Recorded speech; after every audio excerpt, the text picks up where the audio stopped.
झाड़ा बांति आक्रांत हेले 50 रु अधिक ग्रामवासी विषुव संक्रांति रे पणा और खाद्य खाइबा परे झाड़ा बांति आक्रांत होइथिबा सूचना मिली। भद्रक जिला जगदलपुर पंचायत अधीनस्थ जुड़ागड़िया गांव में यह घटना घटी। आक्रांतक संख्या 50 बोली मेडिकल तरफ सूचना मिली।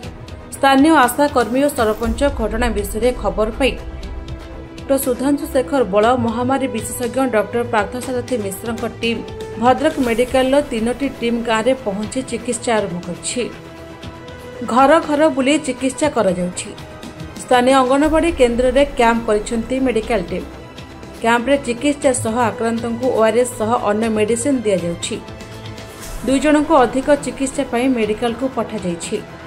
झाड़ा बांतिर कारण जानिबा पाई झाड़ा परिसर परीक्षा करा जाउछि।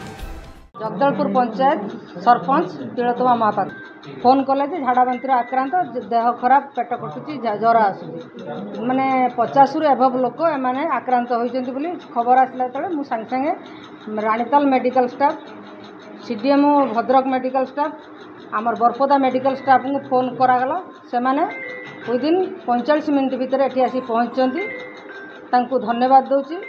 से माने स्थिति स्टेबल अछि आ तथापि आमर भद्रक विधायक को ए बाबद मु अवगत करैथिली से हमको सहयोग हाथ बढ़े बोली से हमको प्रतिश्रुति देले कि डॉक्टर मानक से परामर्श देले एठी जाय से काम करिया पे। मोर बरपदा मेडिकल अफसर मु इंचार्ज अछि डॉक्टर उमेश चंद्र जेना। एठी होचे आमे खबर पाइला परे आज आसछु आसला परे आमे देखिलु 51 अफेक्टेड अछंती 28 जन अछंती फीमेल आ 23 जन होचंती मेल।